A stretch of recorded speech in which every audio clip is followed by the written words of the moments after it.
परवा पिठलं केलं. पिठलं गरम गरम पिठलं भाकरी खायला लय भारी लागतं.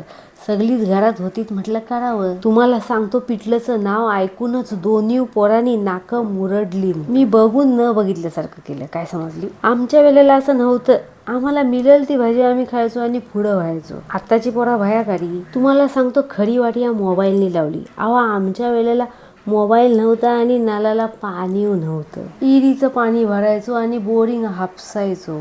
मी तर पाणी भरताना सगळ्यांची पोटभर भांडायचो. एवढं सगळं करून जे भूक लागायची, आम्ही सगळी टायमावर जेवायचो. काय समजली? कोणी हाक मारायच्या आधीच जेवाय बसायचो. रोज सकाळी न्याहारीला पिठलं भाकरी हातावर घेऊन खायचो. पिठलंचं प्रकार वेगवेगळं असायचं, पण न्याहारीला पिठलं आणि भाकरी, सोबतीला करबटी नाहीतर कांदा तो दिला तर. वाराला भाजलेली सुकट असायची, तिच्यावर आम्ही तुटून पडायचो. वाराला माझं बुधवार, शुक्रवार, आईतवार माझं रविवार. तुम्हाला सांगतो, आमचं आयुष्य लय साधं होतं, पण खरं सांगायचं तर त्या साधेपणातच प्रेम होतं आणि लय मजा होती.